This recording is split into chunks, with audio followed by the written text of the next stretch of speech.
Que maravilha, louvado seja Deus. Muito obrigado ao Quarteto Arautos do Rei, muito obrigado a você que está conosco agora ao vivo no Arena do Futuro. Nós vamos agora fazer uma oração e em seguida vamos entrar no tema da Palavra de Deus. Vamos orar. Curva a sua cabeça, feche os seus olhos, vamos falar com Deus. Querido Pai Celestial, ao ouvir essa música, o nosso coração palpita mais forte, nosso coração bate mais forte, porque sabemos que Jesus em breve voltará. E essa é a razão pela qual estamos aqui. Queremos estar preparados para a volta do Senhor e por isso entregamos em Tuas mãos cada telespectador, cada família, cada igreja que está agora reunida em todo o Brasil, especialmente na região norte e noroeste, e que a mensagem de hoje venha encher nosso coração de esperança, de alegria e de certeza da salvação. Em nome de Jesus, amém. Bem, para você que está conosco agora, eu quero dizer mais uma vez que pela primeira vez em todos esses anos de Arena do Futuro, nós estamos fazendo um programa ao vivo. Aliás, não vai ser um programa somente. Nós vamos fazer uma semana inteira ao vivo e com a participação especial todas as noites desse quarteto abençoado, o Quarteto da Voz da Profecia, Arautos do Rei. E você é muito bem-vindo. Eu queria que você fizesse contato com seus amigos, comunicasse no Facebook, no Twitter, que você divulgasse nas redes sociais esse Arena Especial toda noite, das 10 às 11, horário de Brasília. Tá bom? Outra coisa importante que eu preciso falar para você. Nós temos o Arena nas redes sociais. O nosso Twitter é @arenadofuturo. O nosso Facebook, você já sabe, facebook.com/Arena do Futuro. E também temos um blog, que é o nosso site dentro do site da Novo Tempo. Você entra novotempo.com/Arena do Futuro e aí está o nosso blog com vídeos, textos, mensagens, fotos, experiências, testemunhos maravilhosos de Deus para a sua vida. Agora eu gostaria que você que está acompanhando a gente em Manaus, você que está acompanhando a gente em Rondônia, você que está em Roraima, você que está na região norte e noroeste do Brasil, acompanhando em uma igreja, acompanhando a gente num pequeno grupo, numa classe bíblica ou até mesmo na sua casa, eu queria que você agora pegasse a sua Bíblia, tome a sua Bíblia, abra o seu coração entendeu? Fica tranquilo, nós estamos no Arena, nosso ambiente já conhecido, porque a partir de agora, Deus vai fazer uma obra incrível no seu coração. Escutou o que eu estou te falando? Vou falar de novo. Deus vai fazer uma obra incrível no seu coração. Não é à toa que sábado à noite nós estamos aqui ao vivo, não é? Sabe por que estamos aqui ao vivo? Porque Deus tem um plano em sua vida. E durante a exposição da mensagem, provavelmente vai surgir uma outra pergunta. Algumas questões poderão surgir. E nós gostaríamos de abrir um espaço no nosso Facebook para você fazer perguntas. Faça perguntas do tema, tá bom? Porque se você fizer perguntas de outros assuntos, nós não vamos responder durante a semana. Agora, você pode perguntar sobre o santuário, sobre o tema de hoje. Faça a pergunta hoje à noite e amanhã nós vamos ler a sua pergunta aqui e vamos dedicar um bloco, um espaço do programa para responder a sua questão dentro da palavra de Deus, ok? Vai lá no Facebook, faça as suas perguntas e mande para nós. Só lembrando outra vez, hein? Estamos ao vivo, é de verdade, tá? Ok? Muito bom. Vamos agora abrir a Bíblia Sagrada, porque hoje eu vou falar sobre o santuário, o lugar da habitação de Deus. E eu convido você a abrir a Bíblia comigo no livro de Êxodo, capítulo 25, versículos 8 e 9, dizem assim: E me farão um santuário para que eu possa habitar no meio deles. Segundo tudo que eu te mostrar para modelo do tabernáculo e para modelo de todos os seus móveis, assim mesmo o fareis. Uma pergunta interessante. Por que será que Deus pediu a Moisés que construísse um santuário? Qual era o propósito de Deus ao pedir ao seu servo para fazer um santuário? Bom, o que era um santuário? O que significava isso que está escrito aqui na Bíblia?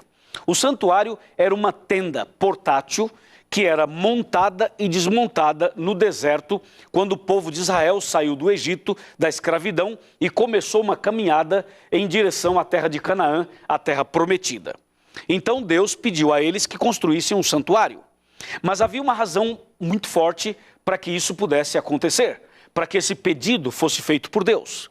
A razão principal era o seguinte: Deus queria ensinar o seu povo a respeito do plano da salvação.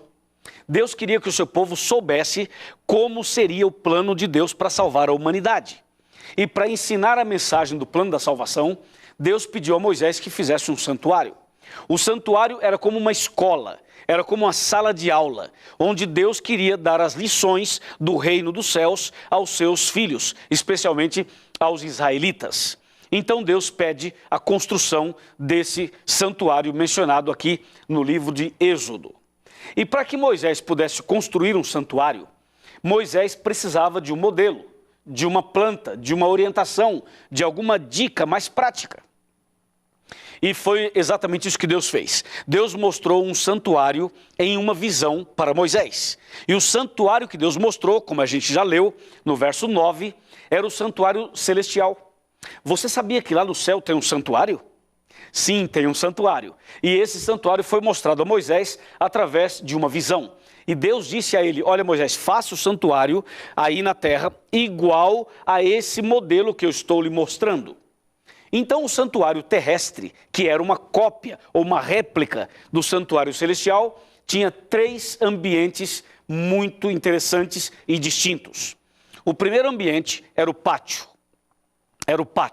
E no pátio do santuário tinham 2 objetos interessantes. Havia um altar de sacrifício e também havia uma bacia ou uma pia com água. Isso havia no pátio.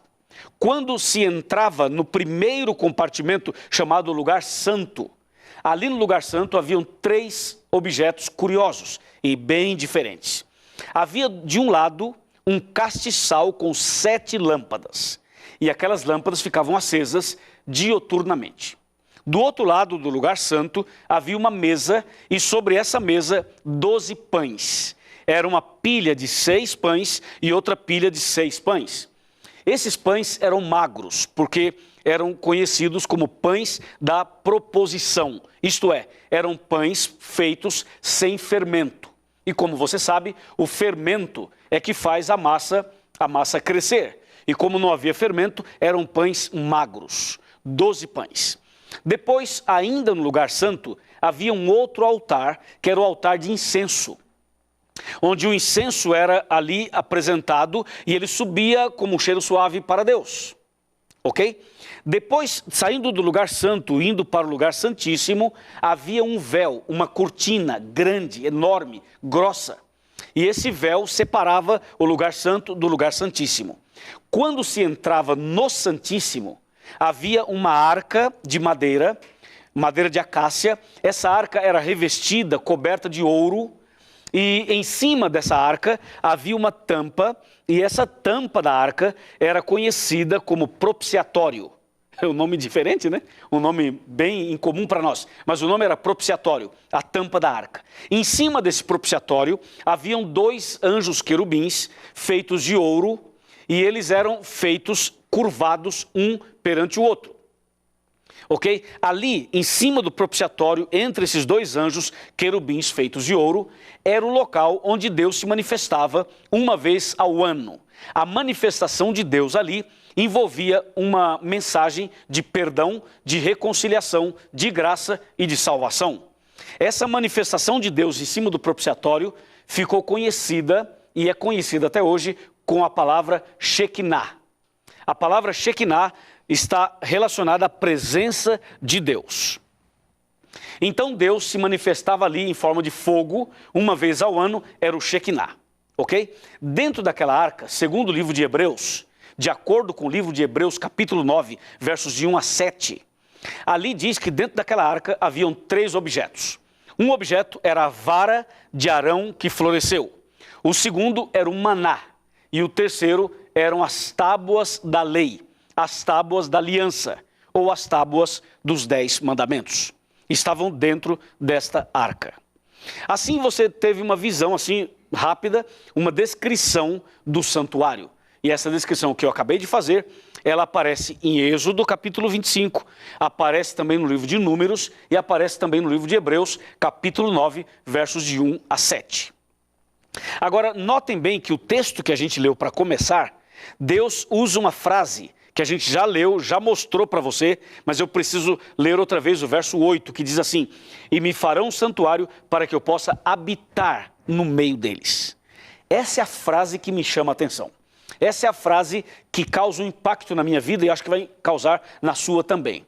Por que Deus fala assim, me faça um santuário para que eu possa habitar no meio deles? Por quê? Sabe por quê? Olha só, presta atenção. Antes do pecado, Deus falava com o homem face a face, cara a cara, pessoalmente. Antes do pecado, a comunicação, o relacionamento de Deus com o homem era face a face, assim como uma pessoa pode falar com a outra. Mas depois que o pecado entrou no mundo, aconteceu algo interessante.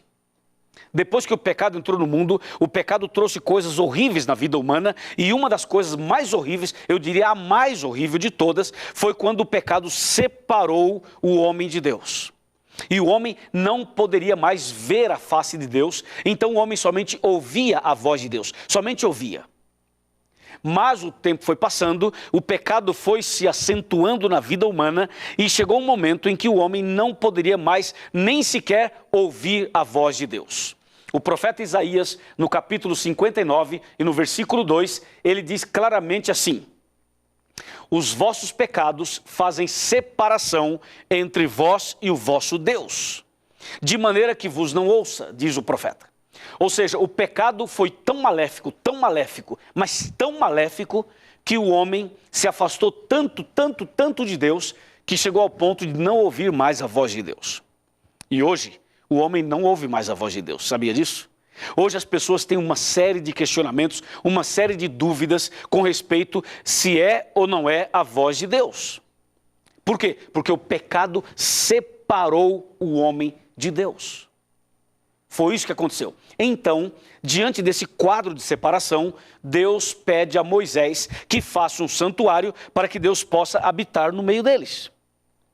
A ideia de Deus era que através do santuário ele pudesse estar no meio do seu povo e através disso pudesse ensinar ao povo o plano da salvação.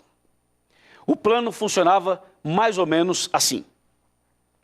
O plano era mais ou menos assim. Quando o homem cometia um pecado, Esse homem que pecou deveria então passar pelo arrependimento. Se ele se arrependesse do pecado cometido, ele deveria pegar um animal, e o animal mais comum, mais usado, que aparece na Bíblia como um símbolo, inclusive, era o cordeiro. O homem pegava um animalzinho, um cordeiro, e ele ia até o pátio do santuário, colocava esse cordeirinho ali, o homem colocava a mão sobre a cabeça do cordeiro, confessava os seus pecados a Deus, e com a mão sobre o cordeiro, e ele transferia a sua culpa para o animal. Entendeu? Depois que ele fazia a oração e confessava os seus pecados a Deus e transferia a sua culpa para o animal, esse pecador pegava um facão e cortava o pescoço do cordeiro e matava o cordeiro. Quando isso acontecia, significava o seguinte: o pecado do homem arrependido era transferido para um cordeiro que morria no lugar dele. Era o inocente morrendo no lugar do culpado. Era um cordeiro morrendo no lugar do homem. Era um símbolo muito claro e muito forte do que deveria acontecer na cruz alguns anos ou algum tempo depois. Jesus Cristo um dia viria a esse mundo, nasceria da Virgem Maria e Jesus depois seria crucificado. E Jesus seria chamado de Cordeiro de Deus. Você lembra dessa frase?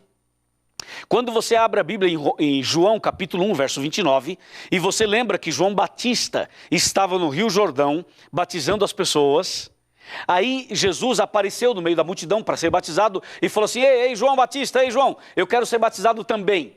Então Jesus chegou no Rio Jordão, João Batista olhou para Jesus e logo João Batista o identificou com a profecia e disse assim: pessoal, atenção, eis o Cordeiro de Deus que tira o pecado do mundo. Uau, isso é incrível, não é? Então João Batista foi a primeira pessoa a identificar Jesus Cristo como o Cordeiro de Deus que tira o pecado do mundo. Ou seja, aqueles cordeiros que eram mortos no santuário eram símbolos do verdadeiro Cordeiro de Deus que tira o pecado do mundo, ou seja, Jesus Cristo. Entende? Então todo o ritual do santuário, tudo que acontecia no santuário, era na verdade uma maneira de Deus ensinar ao homem o plano da salvação.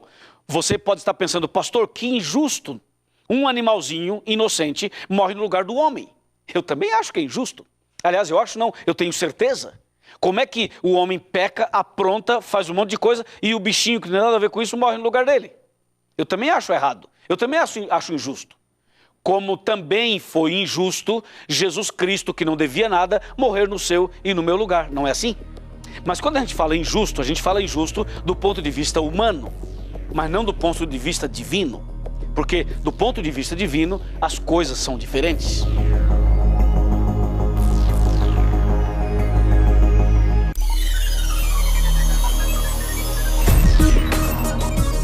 Veja só, Jesus veio para morrer em nosso lugar. E se Jesus não morresse no seu lugar e no meu, nós estaríamos perdidos. É aí que entra João 3,16, que diz assim: porque Deus amou o mundo de tal maneira, lembra? Que deu o seu Filho unigênito, para que todo aquele que nele crê não pereça, mas tenha vida eterna. Foi justamente isso. Jesus Cristo veio para morrer no lugar do culpado. Ele era inocente, mas morreu no lugar do culpado. Então a mensagem do santuário era a mensagem de salvação que Jesus apresentaria na cruz algum tempo depois. Deu para entender? Agora veja uma coisa curiosa. Eu chamo a sua atenção para um texto que está em Apocalipse capítulo 11, verso 19. Esse a gente vai ler juntos, tá bom? Apocalipse capítulo 11, verso 19. Esse texto é um negócio impressionante. Quando eu li esse texto pela primeira vez, eu não podia acreditar. Sabe por quê? Porque tem muita gente por aí que acha que não tem santuário no céu. E tem outros por aí, inclusive pessoas religiosas, que pensam que nós adventistas estamos equivocados ao dizermos que existe um santuário no céu e ao pregarmos a doutrina do santuário. Eu já vi pastores, líderes religiosos falarem que o assunto do santuário não está correto. Mas veja só o que diz Apocalipse 11, 19. Está preparado? Já abriu a Bíblia? Vamos ver, Apocalipse 11, 19, diz assim: abriu-se então o santuário de Deus que se acha no céu, e foi vista a arca da aliança no seu santuário, e sobrevieram relâmpagos, vozes, trovões, terremoto e grande saraivada.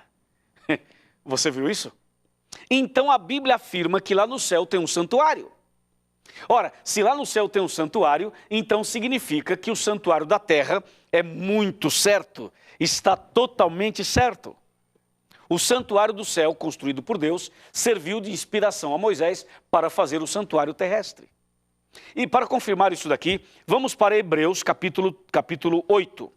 Hebreus capítulo 8, versos 5. Somente 5 tá bom. Hebreus 8, 5. Os quais ministram em figura e sombra das coisas celestes, assim como foi Moisés divinamente instruído quando estava para construir o tabernáculo. Pois diz ele, vê que faças todas as coisas de acordo com o modelo que te foi mostrado no monte. Uau! Confirmando o que a gente leu em Êxodo 25, verso 9. Dizendo que no céu tem um santuário que serviria de modelo para Moisés. Aliás, é importante também dizer que quando Jesus morreu na cruz e foi sepultado e depois ressuscitou, e após Jesus voltar para os céus, Jesus entrou no santuário celestial, sabia disso? Ele entrou no santuário celestial e de acordo com a profecia de Daniel 8,14, aquela profecia das 2.300 tardes e manhãs, lembra dela? Então, de acordo com aquela profecia, Jesus deveria sair do lugar santo e passar para o lugar santíssimo. E isso já aconteceu. Ou seja, atualmente, Jesus não está mais no lugar santo do santuário celestial. Atualmente, Jesus está no lugar santíssimo do santuário celestial. É isso. Então, a história do santuário, ela é muito mais profunda do que você possa imaginar. Na verdade, se você entender a mensagem do santuário essa semana, a sua vida vai mudar.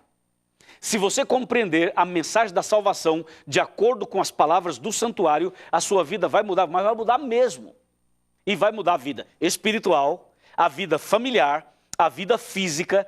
Meu amigo, porque Jesus falou, sabe o quê? Conhecereis a verdade e a verdade vos libertará. E a verdade está aqui na palavra de Deus. Ok, então você teve uma visão geral do santuário. Cada mobília, cada objeto do santuário tinha um significado. Na verdade, tudo que havia no santuário, cada cor, cada tamanho, cada metragem, cada detalhe, tudo aquilo tinha um significado importantíssimo. Entende? Durante toda essa semana, nós vamos analisar aqui no Arena ao vivo, vamos analisar o significado de cada um desses símbolos ou dessas mobílias. Por exemplo, você vai saber o que significava o altar de sacrifício. Um dos programas vai ser sobre o altar de sacrifício. O outro vai ser sobre a água. Você vai saber por que tinha uma pia com água. Durante a semana, eu vou falar também sobre o castiçal com 7 lâmpadas. Por que tinha esse castiçal? O que significa o número 7? E a lâmpada? Nós também vamos falar aqui sobre os pães. Lembra? Eram 12. Nós vamos analisar o significado do número 12 e também do pão. Por que não tinha fermento? Qual o significado? Qual é a mensagem que tem nesse texto para a nossa vida hoje no século 21? Você vai saber. E vai saber também por que aquele altar de incenso. Incenso? Parece uma coisa oriental, né? Ok, você vai saber o que significa isso. E vai saber mais. Vai saber também o que significava aquela arca da aliança e o significado da vara, do maná e das tábuas da lei que estavam lá dentro. E finalmente, quando terminarmos a semana, você vai dizer assim, louvado seja Deus. Você vai dizer assim, glória a Deus, porque agora eu entendo a mensagem do santuário e o plano da salvação. Louvado seja Deus por isso. Bem, então, quando Jesus morreu na cruz, já que tudo isso apontava para Jesus, quando ele morreu na cruz, aconteceu algo incrível. Eu vou mostrar para você, eu vou comentar para você durante toda a semana, mas agora já vou adiantar. Quando Jesus morreu na cruz, está escrito em Mateus, no capítulo 27, de maneira muito clara. Quando Jesus morreu na cruz, a Bíblia fala assim, que Jesus abriu os braços e disse, e falou uma frase, Pai, nas tuas mãos entrego o meu espírito. E morreu. Naquela hora, o véu do santuário, aquele véu que separava o lugar santo do lugar santíssimo, o véu do santuário se rasgou em 2 partes de alto a baixo. E a Bíblia continua dizendo, tremeu a terra e fenderam-se as rochas. Sabe o que significava aquilo? Sabe o significado disso? Significava que quando Jesus morreu na cruz, todo o ritual do santuário havia terminado. Ou seja, hoje, nós não precisamos mais matar cordeiros. Hoje, você não precisa mais fazer sacrifícios, porque Jesus já fez o sacrifício por você e por mim. Entendeu? Amém? O povo de Israel montou e desmontou esse santuário 41 vezes. 41 vezes. Eles iam viajando pelo deserto, montava, desmontava, montava e desmontava. Foi uma lição, não foi? E finalmente, eles compreenderam, eles entenderam a mensagem de Deus. E você, meu amigo, já compreendeu a mensagem de Deus? E você já entendeu o plano da salvação? Já compreendeu o significado da morte de Jesus na cruz? Porque hoje, o santuário terrestre já não existe mais. O que existe hoje é o santuário celestial. Mas tem uma coisa muito importante. Quando você olha a Bíblia, você descobre que dentro da palavra de Deus existem citações a respeito de 3 santuários que ainda existem na terra. Existem 3 santuários mencionados na Bíblia, fora o santuário feito por Moisés, fora o santuário celestial. Existem 3 santuários na terra que você precisa entender nessa noite no programa A Arena do Futuro. O primeiro santuário desses 3 que eu estou mencionando são, primeiro santuário é o nosso corpo. De acordo com 1 Coríntios, capítulo 6, versos 19 e 20, está escrito assim, não sabeis que o seu corpo, que o nosso corpo é o santuário do Espírito Santo e que Deus habita em vós. Lembra desse texto? Então, o primeiro santuário desses 3 que eu estou mencionando, fora o santuário de Moisés, fora o santuário celestial, é o nosso corpo. A Bíblia diz que o seu corpo e o meu corpo é o templo, é o santuário, é a morada de Deus. Segundo, a Bíblia também nos faz entender que a nossa casa, nosso lar, também é um santuário. Ou seja, o Salmo 84 chama a nossa atenção, o Salmo 84 e o Salmo 127, os 2 salmos chamam a nossa atenção, eu vou citar primeiro o 127, quando a Bíblia diz que se Deus não edificar a sua casa, em vão trabalham os que a edificam. Em outras palavras, Deus não quer habitar somente no seu corpo, Deus quer habitar na sua casa. E número 3, agora eu cito o Salmo 84. Deus também apresenta a nós um terceiro santuário, que é a igreja. A igreja, a casa de Deus. Então são 3, o corpo, a casa e a igreja. Deus quer habitar em você, quer habitar em sua casa e quer habitar na igreja. Por isso nós temos que tomar alguns cuidados. O santuário terrestre já passou. Jesus já morreu por nós, já ressuscitou e agora intercede por nós. Mas hoje Jesus está fazendo um chamado para você e para mim. Hoje Deus está fazendo um convite para cada um de nós. E o convite é claro para aceitar Jesus como Salvador pessoal. E quando uma pessoa aceita Jesus como Salvador pessoal, a vida dessa pessoa tem que mudar. É impossível aceitar Jesus e continuar do mesmo jeito. É impossível aceitar Jesus como Salvador pessoal e continuar praticando o pecado. Ou seja, quem aceita Jesus na sua vida, quem aceita o Cordeiro de Deus no seu coração, essa pessoa passa a ter o seu corpo como templo do Espírito Santo. E, consequentemente, essa pessoa não fuma, não bebe bebidas alcoólicas, não se prostitui e não coloca qualquer coisa no corpo, porque o corpo é o templo do Espírito Santo. Mas você somente vai entender isso quando você aceitar Jesus como Salvador pessoal. Enquanto você não aceitá-lo, você jamais vai compreender isso. Porque se alguém chegar para você e falar o seguinte, olha, não pode usar isso, não pode comer aquilo, não pode frequentar aqui, não pode frequentar ali, sabe o que você vai pensar? Você vai pensar, que absurdo. Eu quero servir a Deus, mas eu quero ser livre, eu quero fazer qualquer coisa. Quer dizer, as pessoas jamais compreenderão essa verdade enquanto elas não compreenderem a mensagem do santuário. O santuário terrestre tem significados profundos e durante toda a semana você vai entender isso. Mas hoje, entenda o seguinte, você precisa aceitar Jesus no seu coração, você precisa se entregar totalmente a Ele.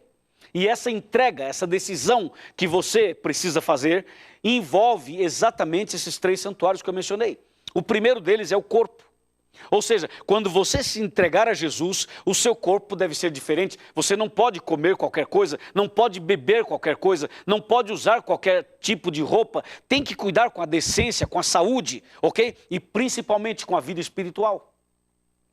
Deus quer fazer de você uma pessoa diferente. Ele quer que você tenha primeiramente Jesus no coração e tenha paz. E a partir daí, o seu corpo precisa ser totalmente diferente. Se você fumava, não deve fumar mais. Se você se prostituía, não deve se prostituir mais. Se você mentia, não deve mentir mais. Se você fazia alguma coisa errada, deve parar de fazer. Porque quando Jesus entra na vida de uma pessoa, Ele purifica, Ele transforma, Ele limpa, Ele renova, Ele faz uma mudança total e completa. Amém? Você entende isso? Você aceita isso? Claro, eu fico pensando, um dia eu estava vendo uma entrevista de uma pessoa na televisão e a pessoa dizia assim, olha, eu era assim e tal, agora eu aceitei Jesus, mas veja, eu não mudei, eu sou a mesma pessoa. Hã? Ei, não mudou? Então não aceitou Jesus, meu filho. Porque quem aceita Jesus, quem tem um encontro com Jesus tem que mudar. Não dá para você servir a 2 senhores. Não dá. Então, quando a gente aceita a mensagem de Jesus apresentada no santuário, nós somos transformados. Transformados por dentro e por fora. Porque o corpo é o templo do Espírito Santo. O que você acha? Está bem assim? Concorda com isso? Vamos, concorda ou não concorda? Você que está na igreja. Eu sei que tem muitas igrejas agora reunidas ao vivo comigo. Você entendeu isso? Eu sei que tem muitos grupos de famílias e amigos reunidos agora assistindo esse programa ao vivo, em todo o Brasil, especialmente no norte do Brasil. Esse detalhe do corpo ser o templo do Espírito Santo, isso mexe muito comigo. Sabe por quê? Porque Deus, Ele fala conosco através da mente. Da mente. Deus fala com você através da mente. O culto é racional. O entendimento da Bíblia é racional. Deus fala com você através da mente. Então, se a saúde não está boa, a mente também não vai estar. Se você se alimentar bem, cuidar bem do seu corpo, vai ter uma mente saudável. E ter uma mente saudável significa que você vai ouvir e entender a voz do Espírito Santo. E, consequentemente, vai tomar as decisões certas, na hora certa e da maneira certa. Ok? Está de acordo? Então fala amém aí, fala. Amém? Mais alto, vai? Amém? Amém, é isso aí. E agora vamos analisar um pouquinho do segundo santuário. O segundo santuário é a nossa casa. Você sabe que nossa casa, nosso lar, deve ser um pedacinho do céu. Você não sabe disso? Claro que você sabe. Mas vem cá, como é que está a casa, hein? Como é que está o seu lar? Tem sido um santuário? Bom, eu sei que tem coisas que a gente pode mudar, mas sei também que tem coisas que a gente não pode mudar. Agora, aquilo que você pode mudar, mude. Aquilo que você pode ajustar, ajuste. Aquilo que você pode resolver, resolva. E aquilo que você não pode, porque não depende de você, aí o problema passa a ser das outras pessoas. Agora, aquilo que você puder fazer, faça, meu amigo. Por quê? Porque a nossa casa é um lugar onde Deus quer morar. E às vezes, nós estamos dedicando um tempo e um espaço da nossa casa para outras coisas que não são tão importantes ou não são importantes de jeito nenhum. Você lembra que antigamente as famílias cristãs, quando um casal se casava, eu sei que tem muitos jovens solteiros me assistindo e alguns já estão namorando e outros já estão noivos, então presta atenção. Antigamente, quando um casal de cristãos resolvia casar, uma das primeiras coisas que eles faziam, sabe o que era? Era comprar um piano para colocar na sala e para fazer o culto, ou piano ou um teclado. Quem é um pouquinho mais aí, tem mais de 40 anos, sabe o que eu estou falando, o que significa o que eu estou falando. Era um piano. Por quê? Porque as famílias cristãs tinham um piano na sala da casa. E ali faziam os cultos, e ali era um lugar de adoração a Deus. Mas hoje as coisas mudaram. E quando os jovens resolvem casar-se, uma das primeiras coisas que eles pensam em comprar é a TV e a internet. E às vezes nem compra, já tem. E o espaço que era dado ao piano e ao altar da família para adorar a Deus passou a ser o altar da televisão ou o altar do computador.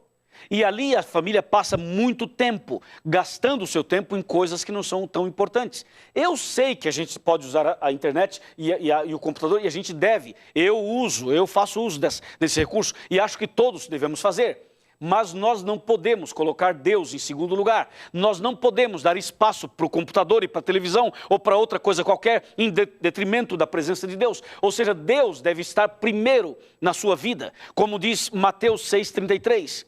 Buscai em primeiro lugar o reino de Deus e a sua justiça, e as outras coisas serão acrescentadas. O problema é que a gente dedica tempo e espaço para as outras coisas. E onde fica o reino de Deus, meu amigo? Você entendeu? Deus quer entrar na sua casa. Às vezes, Jesus entra na casa de uma pessoa, mas Jesus vai até a sala, só até a sala. Ele não pode entrar na cozinha e muito menos no quarto, porque se ele entrar no quarto, ele vai ver coisas que não são corretas. E se ele entrar no seu computador, o que ele vai ver lá dentro, hein? E se ele olhar os vídeos e as coisas que você está vendo e ouvindo, o que será que Jesus vai encontrar? Eu quero convidar você essa noite para entender a mensagem do santuário e para fazer do seu corpo verdadeiramente o templo do Espírito Santo e para fazer da sua casa um lugar onde Deus possa habitar também. Tem que trocar o espaço exagerado, dedicado para as coisas seculares, e devemos agora colocar um espaço significativo, o espaço correto para Deus, para Jesus, para adorá-lo, como Ele deve ser adorado. Entendeu? Se for necessário fazer uma limpeza na casa, faça. Se for necessário trocar alguma coisa, troque. Não tenha medo. Você sabe que o mar somente se abre ou se abrirá se você botar o pé no mar. Moisés, enquanto não botou o pé na água, o mar não se abriu. E quando Moisés entrou no mar, Deus fez um milagre. Tenha coragem de mudar. Não tenha medo de mudar, meu amigo. Não tenha medo de botar o pé na água. Não tenha medo de ser diferente. Não tenha medo de transformar sua casa num espaço dedicado a Deus. Não tenha medo, porque Deus está com você.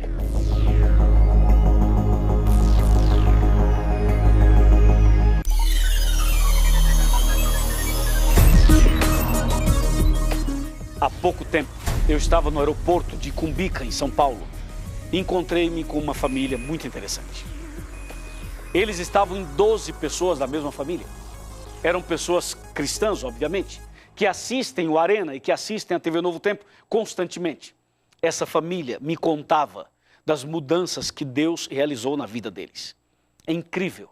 Eles mudaram a alimentação, eles mudaram os hábitos dentro de casa, eles mudaram os móveis da casa, eles fizeram uma reforma total dentro de casa. Não é incrível isso? Deus também pode fazer isso na sua vida. É só você deixar Ele fazer. Amém? E finalmente, a igreja. Claro, a igreja é o reflexo da sua vida espiritual e da sua família e também da minha. Claro, você quer ter uma igreja firme, maravilhosa, você quer ter uma igreja de poder, você quer ter uma igreja mais interessante? Tenha famílias mais interessantes, tenha lares mais interessantes, tenha pessoas mais interessantes. Sabe aquele negócio que a pessoa fala assim, eu fui à igreja, mas a igreja não estava legal. Não gostei, não vou voltar mais. A igreja somos nós, meu amigo. A igreja somos nós. Se a igreja não está legal, é porque nós não estamos legais. Se a igreja não é interessante, é porque nós não somos interessantes. Se a igreja não é tão boa, é porque nós não estamos tão bem. E se a igreja não é tão espiritual, é porque você não é espiritual. Porque a igreja é formada por você e por mim. Então, você percebeu a nossa grande necessidade de ter uma igreja diferente. E para ter uma igreja diferente, é preciso ser diferente e ter uma família diferente, um lar diferente. Nós estamos passando por uma crise muito séria quando se fala em igreja. Porque a igreja é um lugar onde Deus habita, sim é. Mas a igreja também é um lugar de adoração, onde as pessoas vão para adorar a Deus. Acontece que o inimigo tem trabalhado para mudar, para mexer na questão da adoração a Deus. E muitos lugares por aí, eles transformaram o culto a Deus num verdadeiro salão de baile. Eles transformaram a igreja num verdadeiro comércio. E eu vou falar para você, eu sou pastor e eu viajo pelo Brasil e por toda a América do Sul. Eu trabalho em 8 países e eu tenho visto por aí igrejas, entre aspas, que quando você analisa, você percebe que não são igrejas. Me desculpe, não são igrejas. Ou seja, existe um verdadeiro comércio e um verdadeiro espírito de uma balada dentro de uma igreja, rapaz. Eu não aceito isso. Não, a Bíblia também não aprova isso. Você lembra quando Jesus foi ao templo e viu os vendilhões do templo? Lembra disso? Jesus expulsou os cambistas e os vendilhões do templo e disse assim: vocês estão pensando que a casa de meu pai é o quê? Isso aqui não é covil de ladrões, saiam daqui. Não podem fazer isso. E é a primeira vez que você encontra na Bíblia Jesus, de maneira muito austera, de maneira muito firme, limpando e tirando aqueles camelôs, aqueles cambistas, aqueles comerciantes do templo. Porque igreja não é lugar para isso, rapaz. Igreja não é lugar de comércio e muito menos de um salão de baile. Igreja é um lugar para receber pecadores, para adorar a Deus e para curar as feridas da alma. Esse é o terceiro santuário. Você entende a sequência? O corpo, a casa e a igreja. Essa é a mensagem do santuário. A mensagem da salvação. Essa é a mensagem de Deus para você e para mim. Eu pergunto, você quer essas bênçãos para você? Claro que você quer. Eu também quero. Aliás, eu nem deveria perguntar isso a você, porque eu sei que você quer. Agora, eu também sei que agora tem uma pessoa me assistindo. Uma pessoa que está em casa. Você, exatamente você. Eu sei que você já bateu em tantas portas. Eu sei que você já foi em tantas igrejas. É ou não é verdade? Você se decepcionou, não foi? E eu sei que você desistiu de frequentar igrejas. Eu sei que você não quer mais saber de igreja nenhuma, por isso você está em casa assistindo o Arena. Ok, então escute uma coisa. Jesus tem hoje um chamado para você. O chamado de Jesus não é somente para você ir à igreja. É muito mais do que isso. O chamado de Jesus, primeiramente, é que você entregue a sua vida a Ele. O chamado é que você entregue o coração completamente a Ele. Esse é o chamado. E se você entregar a sua vida totalmente a Ele, se você começar a estudar a Bíblia e compreender as verdades da Bíblia, Deus vai habitar em você. E a sua casa vai ser abençoada. A sua casa será iluminada. E, consequentemente, você vai entender a importância de frequentar uma igreja. Então, depois desse programa, quando terminar esse programa, você que está em casa, você que está em um hotel, você que está em qualquer outro lugar, procure a Igreja Adventista do Sétimo Dia e vá até a igreja, conheça a Igreja Adventista do Sétimo Dia. E ao chegar lá, diga que fui eu que convidei você para ir à igreja. Agora, se você já está numa igreja, assistindo esse programa agora numa igreja, Deus está chamando você para que hoje você tome a mais importante das decisões. Que tal? Estamos de acordo? Eu creio que sim. Então agora chegou aquele momento final do programa, é o momento em que eu vou sentar na minha cadeira ou no meu sofá e você está sentado aí na igreja, é a hora que a gente conversa de coração para coração. Vamos lá? Vamos sentar aqui. Aqui está o meu lugar onde a gente senta na sala da sua casa. É o momento em que a gente fica mais à vontade e podemos bater aquele papo super agradável. E aí? Você está assistindo esse programa, está na igreja, está com um grupo de pessoas, está sozinho, não tem problema. Eu quero que você venha aqui mais perto. Chega mais perto. Isso. Está sentado aí no quarto, na sala, está no sofá, está na cadeira? Pega a cadeira, vai, põe a cadeira perto da televisão. Vem. Ei, vem, meu amigo, venha mais perto. Eu quero orar por você. E você que está na igreja, você que está reunido com um grupo de pessoas na igreja, você que é nosso convidado especial, que não é membro da Igreja Adventista, com todo o carinho, com todo o respeito a você, eu quero pedir a você, meu convidado especial, você que está essa noite reunido na igreja, você que é nosso convidado, por favor, coloque-se em pé. Levante-se na sua igreja. E você que está acompanhando esse amigo, você que está com essa amiga, por favor, abrace o seu amigo, abrace o seu convidado e venha com ele aqui à frente. Isso, venha à frente. Entendeu o que eu falei ou não? Vou falar de novo.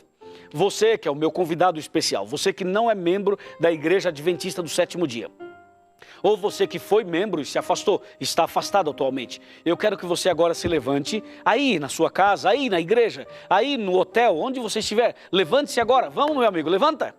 Ei, levanta agora em nome de Jesus, levanta e vem aqui à frente. Venha diante do altar, venha diante de uma tela, você tem uma tela aí, está assistindo através de um grande telão, ou você está vendo pela televisão, ou através do computador, não tem problema, levante-se agora e chega mais perto. Pode chegar mais perto, abraçado com seu amigo. Se você tem um amigo, abraça o seu amigo. Se você não tem, venha sozinho, ou sozinha, mas venha. Porque hoje é o dia em que eu vou orar por você e Deus vai mudar a sua sorte, Deus vai mudar seu coração, Deus vai mudar sua vida, Deus vai mudar sua casa, vai abençoar seu casamento, sua família. A partir de agora, você crê ou você não crê? Eu sei que você crê. Então, levante-se e venha. Estou esperando que você se levante e venha à frente. Porque nós vamos orar por você. Nós vamos entregar a sua vida nas mãos de Deus. E tenha certeza absoluta que o Espírito Santo está trabalhando em seu coração, como diz o que está escrito em Hebreus. Vamos ler esse texto em Hebreus, capítulo 3, versos 7 e 8. Diz assim, ouça. Assim, pois, como diz o Espírito Santo, hoje, se ouvirdes a sua voz, não endureçais o vosso coração, como foi na provocação no dia da tentação no deserto. Que maravilha! Eu não sei você, mas o meu coração é tocado profundamente com esse texto. E hoje, que você está aqui em pé, diante da TV, diante do computador, diante de um telão, na igreja, sozinho ou acompanhado, hoje, eu tenho a honra de oferecer a você uma música para confirmar a sua decisão, para fortalecer essa decisão. E os pastores dos Arautos do Rei estão aqui, ao vivo, para cantar para você. Enquanto isso, abra o coração e deixe Jesus entrar.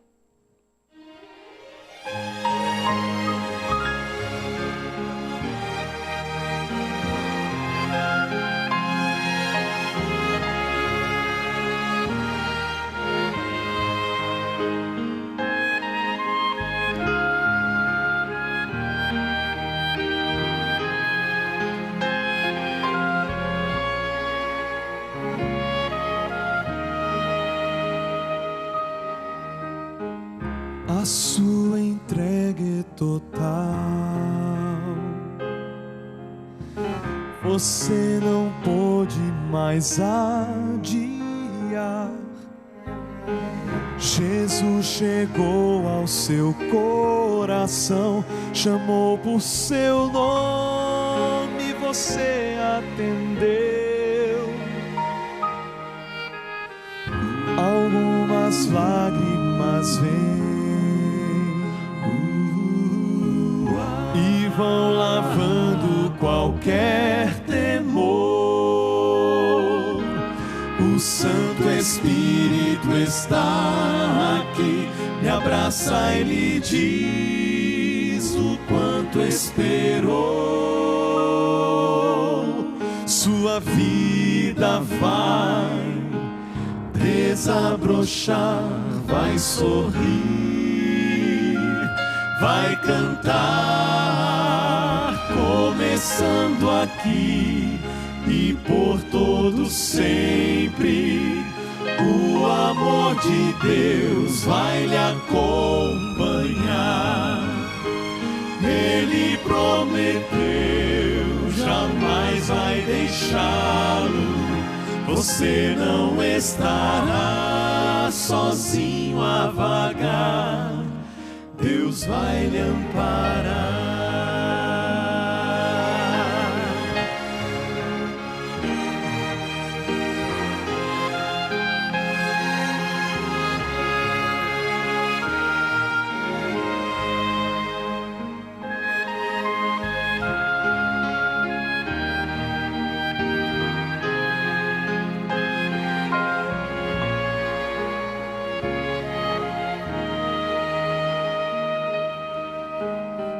Se o amanhã lhe trouxer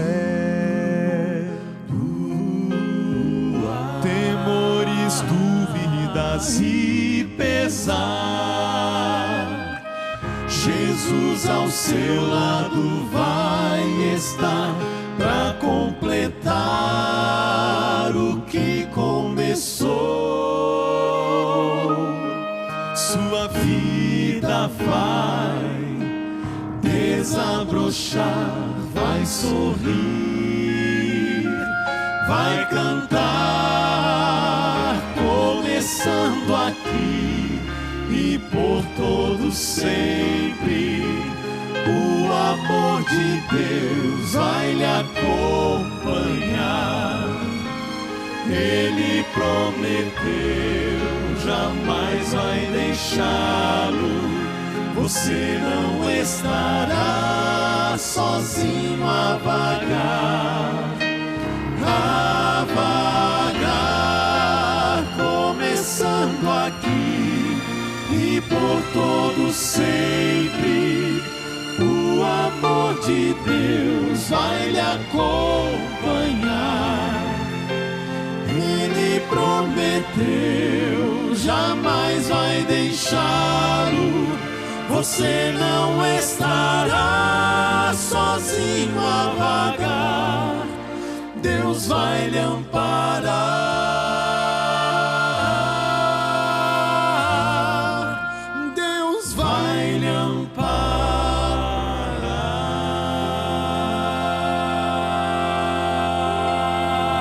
Curve a sua cabeça, feche os seus olhos, vamos orar. Querido Pai Celestial, obrigado pelo programa de hoje e por tantas decisões tomadas em todo o Brasil.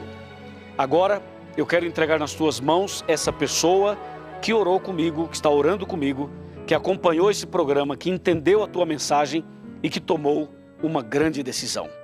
Por favor, Senhor, abrace essas pessoas e ajude para que elas permaneçam firmes até a volta de Jesus. Conceda a cada um uma ótima noite, um bom descanso e amanhã permita-nos estar aqui outra vez, em nome do Senhor Jesus. Amém.